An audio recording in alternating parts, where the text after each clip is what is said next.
अस्सलाम वालेकुम दोस्तों, उम्मीद करता हूँ आप सब लोग खैरियत होंगे। मेरा नाम अब्बास और आप देख रहे हैं कतर इन्फो डेली। आज के वीडियो में बात करने वाले हैं कि कतर में आजाद वीजा गैर कानूनी क्यों कहा जाता है और इस वीजे पर आने वाले जो लोग हैं क्या आजादाना तौर पर ही काम यहाँ पर करते हैं या इस वीजे पर आने के बाद कौन सी अहम मुश्किलात का सामना जो है आपको करना पड़ सकता है। सबसे पहले हम बात कर लेते हैं कि क्या जो हुकूमती सतह पर इस वीजे को गैर कानूनी कहा गया है, तो बिल्कुल हाँ, इस वीजे को गैर कानूनी ही कहा जाता है क्योंकि इसके लिए आपको कफालत सिस्टम जो है वो पढ़ना होगा, क्योंकि कतर में एक हर गैर मुल्की कारकुन का कफील होना जरूरी है और वो कफील उसकी जो बेसिक नीड्स हैं, रिहाइश, ट्रांसपोर्ट, उसकी खाने पीने और उसके सेहत इंश्योरेंस का जिम्मेदार होता है। लेकिन चूंकि जब दूसरे लोग दूसरे कफील के पास काम करना शुरू हो जाते हैं तो वो इन तमाम तर चीजों से मरहूम हो जाते हैं और ये कफालत सिस्टम जो कतर में है उसकी खिलाफ वर्जी है।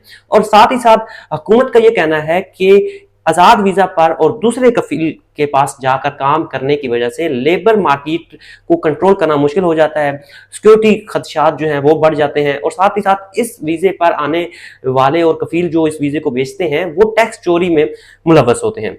और सबसे बड़ी ये जो गैर कानूनी तौर पर रिन्यूअल फीस मांगी जाती है वो गैर कानूनी है। इस वजह से आजाद वीजे को कतर में गैर कानूनी कहा गया है।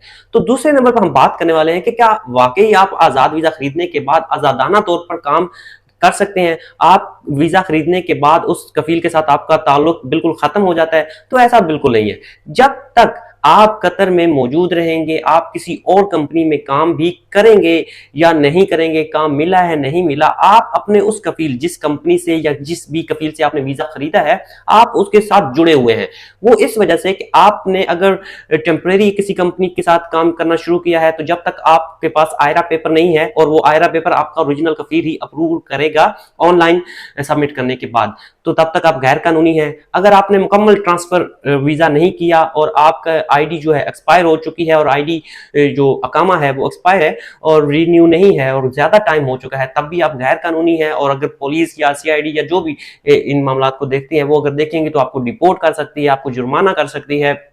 एंड देन जो आजाद, बिल्कुल आजाद आप नहीं है। हाँ, मैं आपको यहाँ पे एक मशवरा जरूर दूंगा कि अगर आप इस वीजे पर आते हैं और अगर आप टेम्परेरी यहाँ पर काम किसी कंपनी के साथ शुरू कर देते हैं तो आप आयरा पेपर अप्लाई करें और अपने कफील से उस पेपर को अप्रूव करें। तो जहां आप काम करेंगे वहां आप कानूनी तौर पर जो भी जितने मंथ का आप एग्रीमेंट उनके साथ साइन करेंगे वहां कानूनी तौर पर काम कर सकेंगे।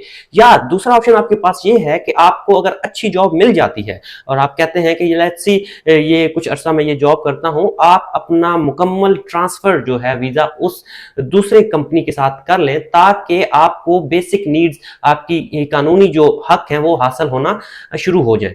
अच्छा, उसके बाद लास्ट में हम बात करने वाले हैं कि कतर में आजाद वीजा पर आने के बाद जो बेसिक और ज्यादा और अहम जो मुश्किलात हैं वो क्या है। सबसे पहली जो मुश्किल है वो तो आपको मैं बताऊं कि कतर में जो लोग आजकल वीजा बेच रहे हैं, मैंने पिछली वीडियो में भी डिस्कस किया कि आम मार्केट प्राइस से लोग इतना हाई और फ्रॉड तरीके से वीजा बेच रहे हैं कि यहाँ पर आपको इतनी सैलरी मिलेगी, फिर आपका ड्राइविंग लाइसेंस भी हम अप्लाई करेंगे, तो ऐसा कुछ भी नहीं है। वीजा अगर आपको मिल जाता है और अकामा भी प्रोवाइड कर दिया जाता है तो उसके साथ साथ बहुत सी और मुश्किलात का भी आपको सामना करना पड़ सकता है। जैसे कि आपके पास अगर रिहाइश नहीं है तो वो आपने मैनेज करनी है, एंड देन खाने पीने को आपने खुद मैनेज करना है, जॉब तलाश करने के लिए अगर आपने कहीं जाना है, ट्रांसपोर्ट आपको चाहिए तो वो आपने खुद मैनेज करनी है, एंड देन सेहत इंश्योरेंस जो है वो आपने खुद मैनेज करनी है। तमाम तर चीजें इनको आपने खुद देखना है।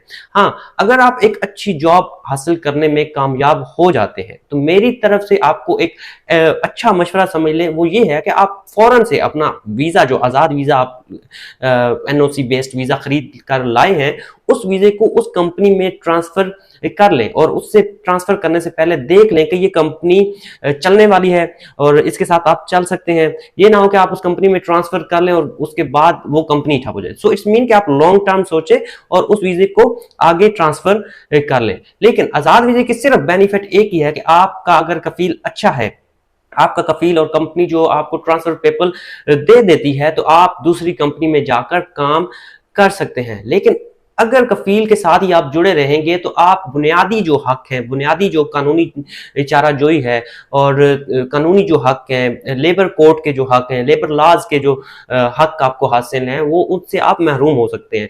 या जब तक आपको जॉब नहीं मिलती तब तक आपने रिहाइश, खाने पीने, ट्रांसपोर्ट, इन तमाम चीजों को आपने खुद ही मैनेज करना है। लेकिन कानूनी तौर पर वीजा देने के बाद जिसने भी आपको, कफील ने वीजा दिया है, कंपनी ने वीजा दिया, वो इस चीज का मतलब कि उसको कानूनी तौर पर ये उसके ऊपर नाफिज है कि वो आपको रिहाइश, फूड, तमाम ये चीजें जो है प्रोवाइड करें। लेकिन क्योंकि आप खुद ही कहते हैं कि हमें आजाद चाहिए, हमें एनओसी चाहिए, तो वो इस चीज का फायदा उठाते हैं। तो जब तक आप लोगों को जॉब नहीं मिलती है, जब तक आप लोगों को कोई ठिकाना नहीं मिलता, तब तक आपने इन तमाम चीजों को खुद ही देखना होता है। उम्मीद करता हूं आपको तीनों चीजों की समझ आ चुकी होगी कि कतर में हुकूमती सतह पर इसको गैर कानूनी क्यों कहा गया है। तो आजादाना तौर पर आप मुकम्मल आजादाना तौर पर काम यहाँ पर नहीं कर सकते। आप हर वक्त अपने कफील के साथ जुड़े हुए हैं। एंड देन बहुत सी जो अहम मुश्किलात थी, जिसमें खाने पीने, रिहाइश, आने जाने, सेहत इंश्योरेंस, ट्रांसपोर्ट, एंड देन कफील के साथ आयरा पेपर, ट्रांसफर पेपर, डॉक्यूमेंटेशंस की जो कॉम्प्लिकेशन वाली प्रॉब्लम है, आपको समझ आ चुकी होंगी। तो इन तमाम तर चीजों को देखते हुए आजाद वीजा पर आने से पहले सोचें। और सबसे अहम मशवरा यह है कि आजाद वीजा से आने से पहले आप कम अज कम भाई 3 से 4 महीने के बजट को लाजमी, आजकल को जो दौर चल रहा है, आजकल की जॉब की जो किल्लत चल रही है, उसको देखते हुए 3 से 4 महीने के बजट को लेकर आए। अगर आप नहीं मैनेज कर सकते तो जरूर इन तमाम तक चीजों को पहले सोचें और उसके बाद वीजा खरीदें। मिलते हैं नेक्स्ट वीडियो में। शुक्रिया, खुदा हाफिज।